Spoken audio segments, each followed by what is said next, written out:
All right. Well, everyone, welcome back to the Wealth and Wisdom Show. This is the podcast for our newsletter, Wealth and Wisdom. Today, we are doing a fun little sponsored piece again with Oliver Pluckrose, the founder of Avamae Software Solutions and part-time CTO of BDIC. Oliver, thanks for joining me today. We've talked Hey, a little bit. It's been kind of fun so far this morning. yeah, agreed. Hi. Hi there, Tyler. Um, I want to start off. I was reading through your LinkedIn profile, and this one line just made me chuckle. So, if it's okay, I'd like to start before we get into the weeds of things. I want to start with this line, and it actually comes from your description of Avame, which I think is hilarious. It says, if your intended solution is overly complex, then it's probably not your best option. That just made me Yes. laugh when I saw it. I'm like, yeah, it's totally fair. Yeah, absolutely. I mean, I can talk to that if you like. Yeah, go It's ahead. actually I think it's a central part of our being as an organization. Well, of me personally, actually, and then so therefore our organization, which is, I think in life people always have a tendency to overcomplicate things, right? Hmm. Um, and in some cases move towards the more complicated way of dealing with things when there's a simple solution there. And I think that's something that I've seen a lot in tech over my years of experience. But I think you could see it in all walks of life, right? Not just necessarily tech. Right. Um, the central thread for me is to try to always find the simplest way of achieving the goal, basically, whatever that is. And that could be from a user interface perspective, that could be from an architecture perspective, that could be from anything. And so, yeah, it's something that we try to instill within the members of our organization and the teams that work within our organization. Um, it can be misinterpreted though. I don't think we're saying we're dumbing stuff down or making everything Hmm. simple. We're saying we're highly mindful of finding the most elegant and simple solution to the problem that's out there and not making things overly complex. Because obviously with complexity comes difficulty in understanding, error, low maintainability, all those kind of things. So Right. yeah, okay. So I'm glad you picked up on that. The old LinkedIn profile is always a bit of a funny one for me, but hey, there we go. There we go. No, it's huge. And if I could jump in on that really quick. So I haven't talked about this a lot on the show, specifically because the CEO that I work with for Beyond Abundance, my day job, has asked us not to talk about it a whole ton. We're in kind of a blue ocean space and we don't want other people to be like, oh, that's an idea. But Okay. that resonates with me so much because for people who watch our show, I have been quietly working on a company called Beyond Abundance for the past 2 years now. I was there on day one, and then I left and I came back, and now I'm more involved than ever in the actual development side. I'm not a developer, I'm product management there, but I know this app that we're building inside and out. And we've gone through the painful process of ignoring that. We've over-engineered things. But at the same time, I love how you mentioned an elegantly simple solution because we also went too simple. We told the developers to build something when we hadn't really thought about what it's supposed to do and how it's supposed to function. We told them, "Hey, go build this thing," because, for my part, in my mind, I'm like, well, a lot of this software is off the shelf anyway. They should just go find something and plug it into the code base and it should be okay. Mm, Um, but that's not always mm, the case. And we got really interesting and weird bugs because of it. mm. Yeah, I think there's a lot there, right, in what you're saying. I think I don't know, like where do we begin with something like that? But I mean, it's interesting you've observed it. I think I didn't want to speak out of turn, but like if you look at the profile of a lot of software engineers, right, they're not. necessarily. In fact, I'm going to go so far as saying quite often they're just not empathetic to what the end user, full stop, right? Because they're not. That's not how they're geared up. Yeah. They're there to sort of solve problems. They're there in some cases to, I think, create the tech that excites them, even though it may not be required for the client or the particular product that's being built. This is a big problem to me. Hmm. Um, and I think the personality type of a software engineer. So I'm going out on a limb here. I'm probably going to pay off a lot of people potentially, but the personality type is, they're typically quite introverted sort of people, right? They're not eyes wide open, Yeah. looking around them, taking the world in, thinking, "Well, I wonder why someone like uses the interface like that and not like that." That's Hmm. not typically the mindset, which I suppose is why we got product people. It's why Right. we have prototyping and UX design and all those things. But I think even with all of those things in place and in specifications and whatever else you want to think of, as an engineer, you're making like dozens of day-to-day fractional decisions about how the software should operate. Right. And if you're not either willing or aware of the end user, often what you're going to create is not going to be great, right? And Right. I'm going to go a step further than that and say, where you look at these offshoring relationships where the client and the provider are not necessarily culturally aligned, Hmm. it gets even worse, Yeah. right? Because the people building the software can't identify with the end user, Yeah. right? Because maybe they don't have that type of thing in their country, or they don't have that particular, I don't know, you're building a social security system. Maybe they don't have social security in that way. So they can't identify with what it is they're creating. And so what you get there, I think, is an end solution that might tick the boxes in terms of a specification, but it's a bit like an ill-fitting suit, right? It's got the pockets, it's got the arms, it's got the legs, but it just isn't Right. right. You can't maybe even lay your finger on what's wrong with it. And so I suppose even contractually they can say, well, we've done what you've asked here. But it's not that really nice experience, right? Or it doesn't run properly. And I think that's the really interesting thing about software engineering, is that for me, my background is being a software engineer. I was always more interested about the space, the reasons why, what you're trying to achieve. The actual writing of code is a sort of means to an end, if you like, right? Right. It's not that isn't the central thing, and so in a way you could almost argue, the writing of code and the architecture is a bit like, what a paintbrush is to a painter, right? It's the tool, but you need the creativity, you need the empathy, you need the interest in what you're trying to do to architect and create a really good piece of software at the end of it. And that's right through from the interface right through to the back end, through to the Right. the enterprise architecture, the security, everything. Right. Right. And so I think this is something that I've observed Mm. myself over the years I've been doing this is really superly techie people um, are great, but they can't really work alone on a project because there's so much more to it than that. That's part Yeah. of it, sure, Yeah. but there's more to it. So so the experiences that you're articulating, definitely are things that I've seen in a lot of situations. And that's often when we as an organization can come and step in and help out, right? Mm. Or redirect things. I mean, typically sometimes we're in from the beginning on projects, and shape a lot of that. But other times we come in when things have gone a bit off the rails, and things Right. have, the tech team have started running the operation. Right? This is quite common, Right. because I think you look at the management, let's call them, they're often probably not technical themselves, Yeah. right? So they don't really fully understand everything. They understand what you're trying to achieve and what the goals are.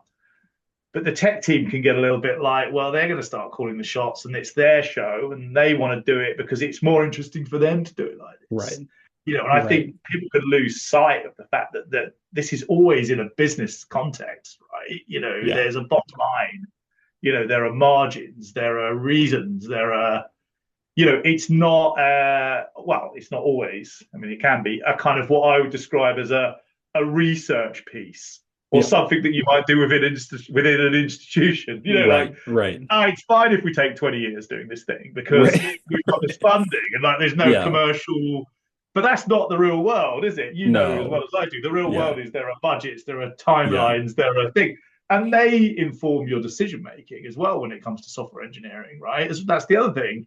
We don't always go for perfection. Is perfection even achievable, right? Right. We have to accept that actually at some stage, enough is enough to get Hmm. something out there, to get an MVP out there, to get to a certain point. So there are all these trade-offs as well, right? A lot of them, Right. I think, are strategic and commercial. And if you've got a team where it's really just the software engineers, they don't. That's not their thing, right? That's not their Right. background. They just want to create perfect software. They want Yeah. to refactor and refactor again, and then refactor again, right? I've been there Yeah. myself. I understand that.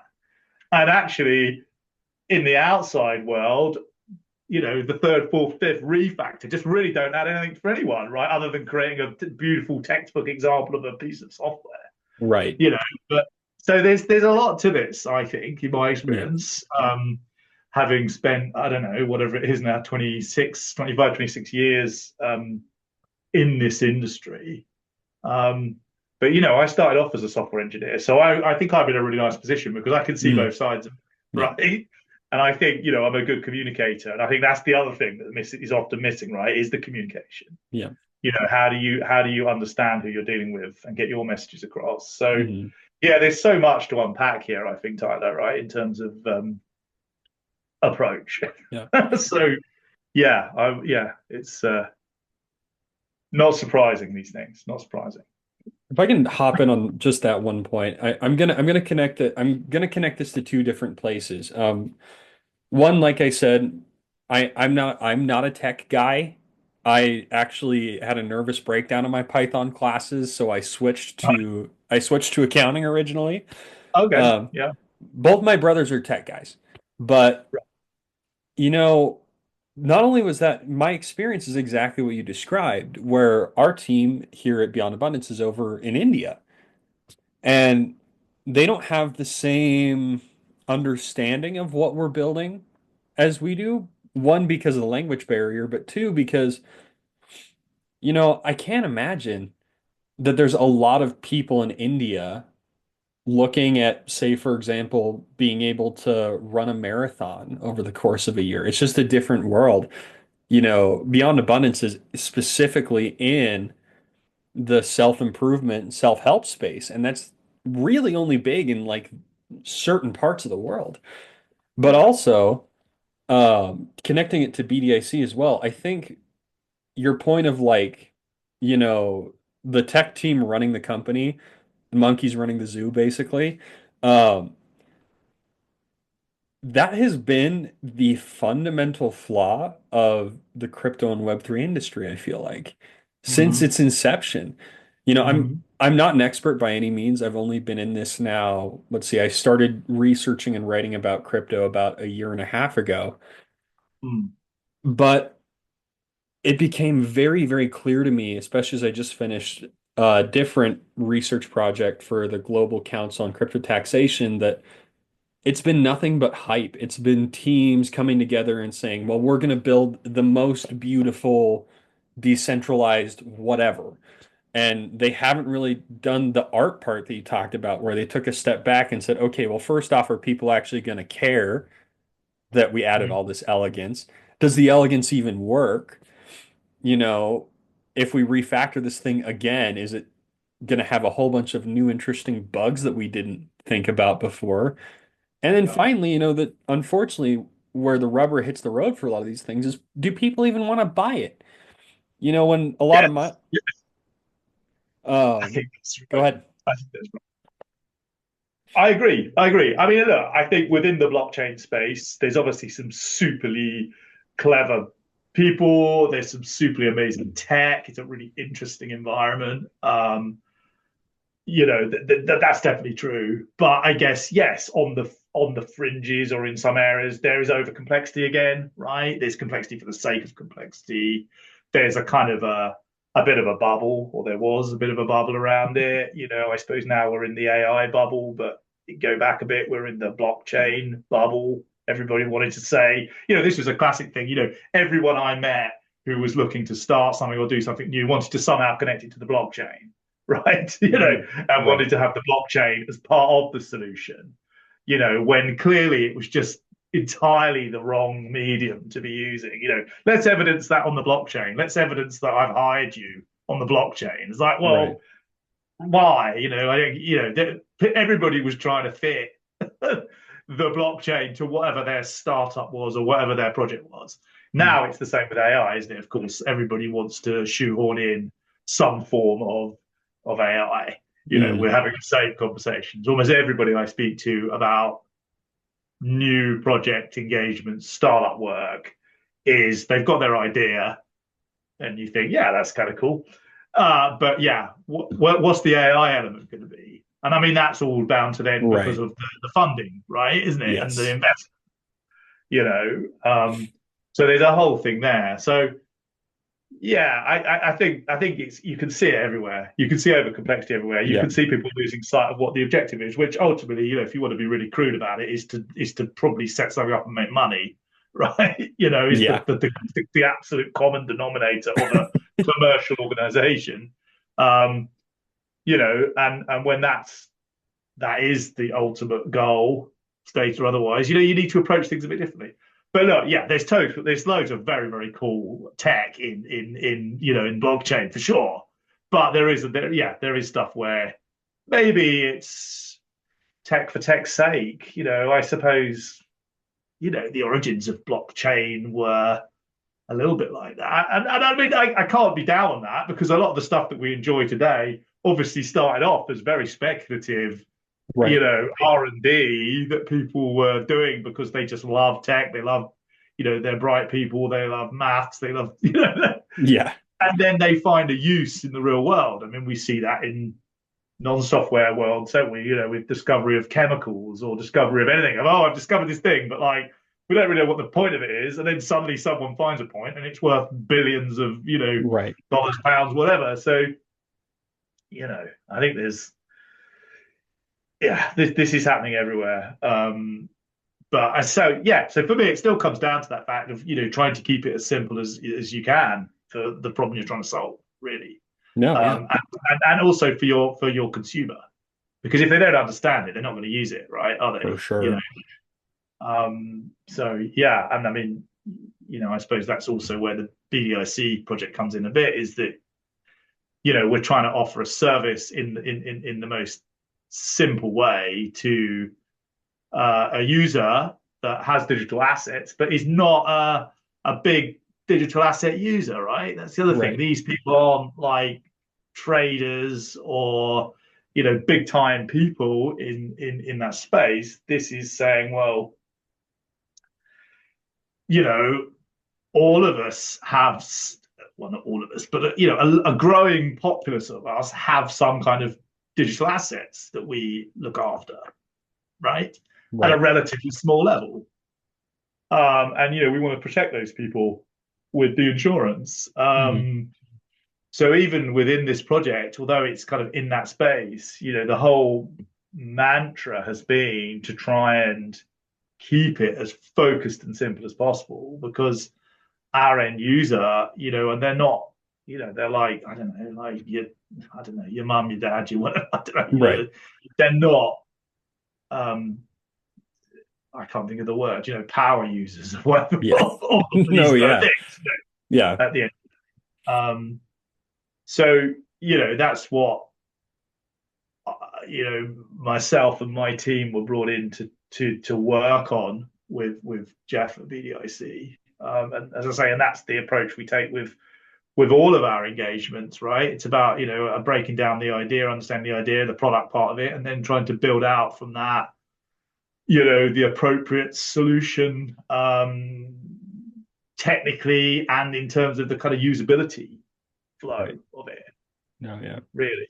And I mean, yeah, to your point about the offshore, I mean, India is definitely a place that well, they've got a lot of people out there and a lot of good people. But yeah, I think this is the thing, right? It's that disassociation between what you know to be things you identify with when you're building something that you just like, what is that? Like, what's the Right. point of that? Why would anyone want that?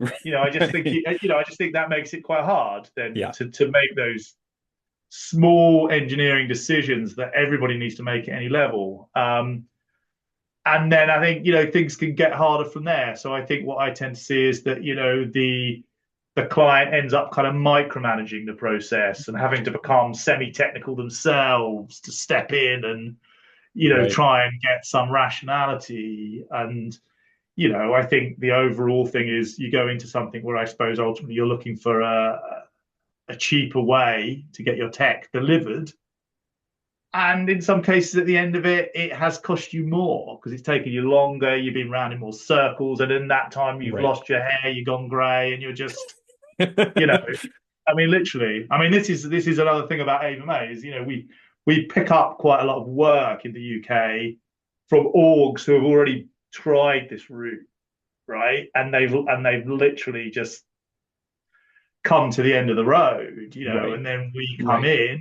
in, and we have this real problem because they want to micromanage us at the beginning, right? Because this is how they're used to working. Yeah. Whereas our offer is we're like a department within your organization, right? We are your tech department. We Right. don't, we don't want you to talk technically to us. We want you to talk to us about your domain expertise and about what you want to achieve with your software. We will take care of the tech. So when we meet these clients, we find at the beginning they're like, "Well, and you should do that, and you should use microservices, and you should be over there." And you're like, like I don't know, you're like a finance guy. Like, what are you like, what are you talking about? But they've had to learn these things because they've had to really micromanage a previous supplier to try and get what they want. And Right. I don't think it should be like that, in my opinion. I If you agree. work with our organization, actually, as the client, you never get to talk to the software engineers directly Mm. because we have a layer of strategic management in place that are the interface between translating your needs on the one side, on the outward edge, to what the engineers need to know in order to efficiently deliver, the work, the code, etc. Right. So I think our approach is not unique, that's for sure. But we have to increasingly look to differentiate ourselves, of course, from we're a London-based software development agency from some of these places where it can be delivered in a much more cost-effective way, right? Right. Um, I guess both routes have merit. And I think certainly when you want, there are examples of having really large teams in these places where you might send out management on site. It definitely works then. I think where it doesn't work is in these smaller scenarios, actually, in the kind of more startup-y, small space. If you look at some of the really big orgs, they've got thousands of engineers out there Right. happily working away, and it's fine, right? But they've also got dozens of their own managers out there that are all, on site. It's more like when you're a bit of a startup and you're like, well, I need a couple of engineers. Then I feel like it can get a bit troublesome. Hmm. I mean, I guess it doesn't always. I think the thing is we only speak to people that have had trouble, right? We don't we don't speak to the people that are like, we've had an amazing experience and it's all been fine. I mean, I'm quite sure there are people that have had good experiences, and I think these guys offshore, as I would call them, are definitely a big factor here in Hmm. our world. When it comes to us trying to win work, etc., etc. So, yeah. So there we go. This is how I've been thinking about it recently as because Beyond Abundance is close to our market date. BDIC is pretty close to their TGE, their token offering, right? So we're re in both worlds that I'm working in, we're really close to that point where like, okay, was this last whatever amount of time a complete waste of time? But the way I've been thinking about it, just to your point, is when you're coming in as a software shop, or if you're coming in as new developers into a place where things are just chaotic, I imagine it's kind of a similar vibe to when a plumber comes in to fix a house. If you're a plumber that only works on repairs and restoration, you probably think that most like many plumbing projects are just covered in problems. And that may not be the case. Like you said to your points, like it might be, they might have had a good experience. I did want to just focus in on one of those because I've noticed on Avamae's website that recently you guys have done some of your case studies have been in the financial world. And I wanted to connect this to what we were just talking about because Yeah. for in the financial world, there are a lot of cases where things can go really wrong. And sometimes Yes. you don't know of it for years. No. Um, Agreed. Yes. Agreed. Agreed. Yes. so Okay. talk me through really quick, what was it like dealing with those and how does that kind of translate over to BDIC? Because one thing I have learned is a lot of these blockchains, they're domiciled in different countries. The developers have a different philosophy, right? And I Yeah. think with places like Ibanera and Bitline, some of these other places you have on there, I imagine you had it was a similar vibe where you're running into different, financial stakeholders who get really picky about very small details, things like risk models and where software is going, how it's being encoded. So walk me through that. What was it like for those other projects and how does it Yeah, I can talk to that a bit. I mean, I need to respect some confidentiality, for really. So sure? I can't be too specific about things. But I think all projects of that nature, there's a lot of integrations that go on, right? Number Right. one. I mean, you're creating what I suppose you call the core software. It's a bit like iGaming as well, actually.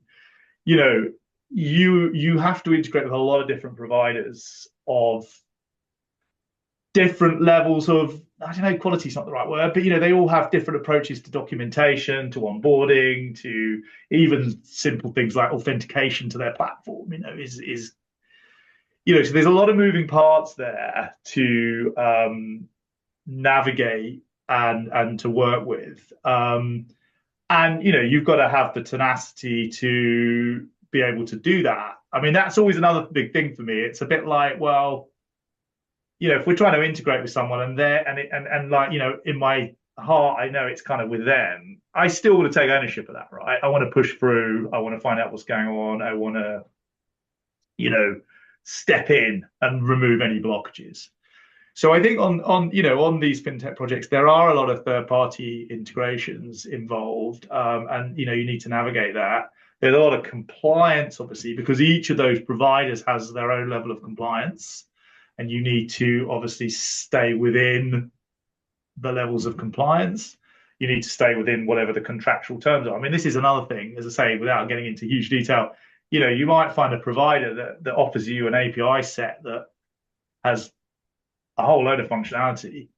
But then contractually, you're not actually allowed access to all those endpoints or to use them in a certain way, or, it's obviously highly regulated, right? So it adds an extra dimension of due diligence that's needed, right? You've got to operate their systems in the way that they've allowed you to operate, even though they may have an API set that offers a whole world of other possibilities. But no, I mean those projects were pure play, like start up from the beginning, right? We didn't have to inherit any existing work there. I think there'd been some history in terms of doing other things, but when we started on those projects, it was a clean sheet, so to speak, blank screen, whatever you want to call it. And so we built those platforms from the ground up. But yes, there are a lot of levels of complexity because you're dealing with well, let's call them assets, but money, I suppose, in the fiat world, and so there's a lot of precautions that need to be taken about how you approach a project like that. We always, our approach is very much a kind of security first approach with our coding. So we're always looking at that, and then I think beyond that, we always look to utilize external resources for pen testing, bug bounties, those kind of things. We do a lot of peer reviewing internally of code. I think, like all things as well, different parts of code have different levels of criticality. Not everything Right. should be treated the same. You know, so we have process in place for those kind of projects. We've done a few projects along those lines, some of which aren't on the current website. Where we're involved in some other beyond BDIC financial projects right now. Um, and I think at the end of the day, we're always learning, right?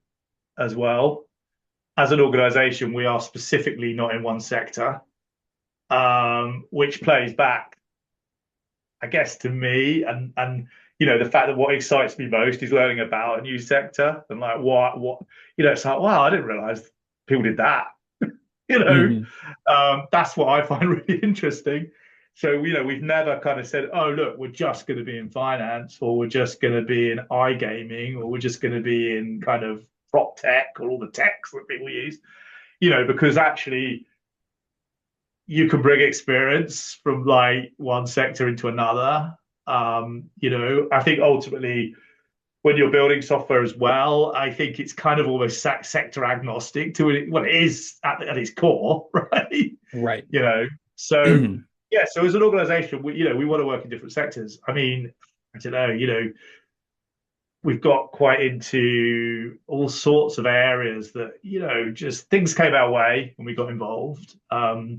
A lot of autonomous work we're looking at the moment. A lot of kind of like unmanned. We've done quite a bit of drone based work. We're doing some um, marine based unmanned software for boats, guidance systems, route planning, tracking. And I think that then comes to the makeup of our team, right? So our team, we always look. We don't really.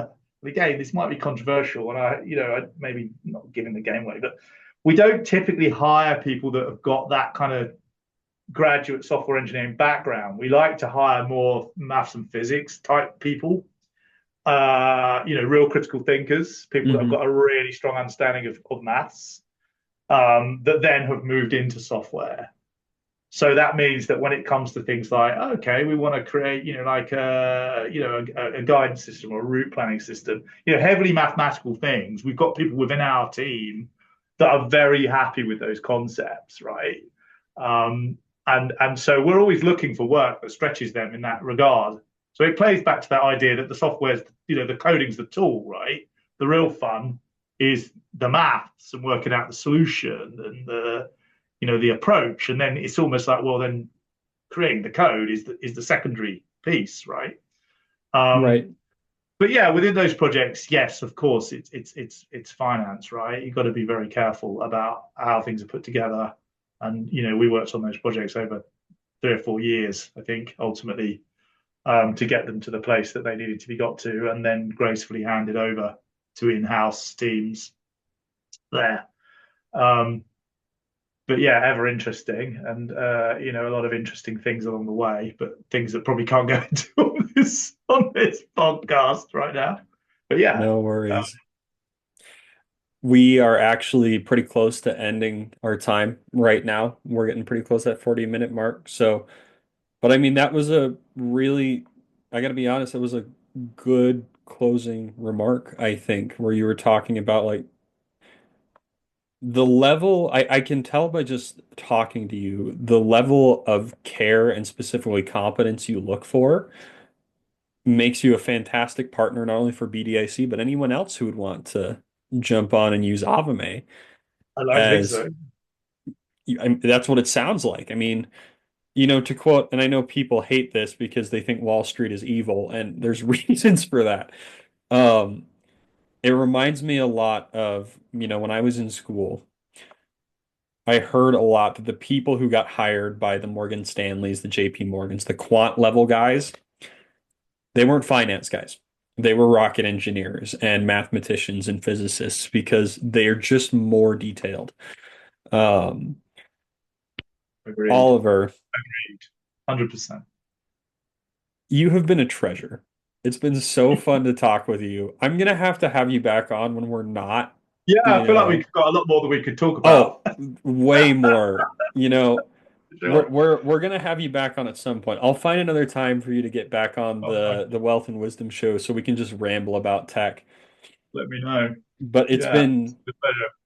it's been a pleasure. It's been so fun. For people at home, I just wanted to close off saying two very important plugs. First off, I'd like to shamelessly plug Avamae. You can find them at avamae.co.uk.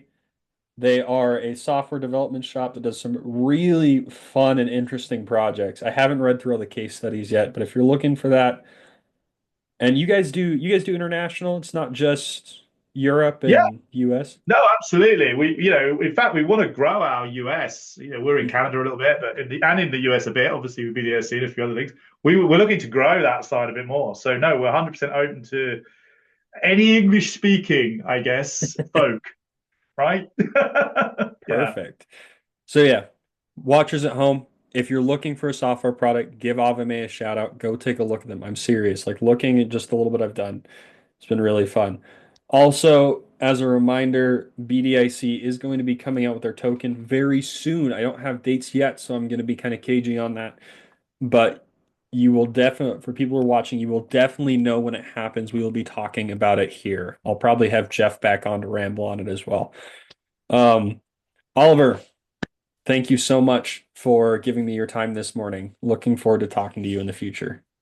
Likewise, Sarah. Yeah, thank you very much. It's been All right. great. Thanks very much. Cheers. Bye, everybody.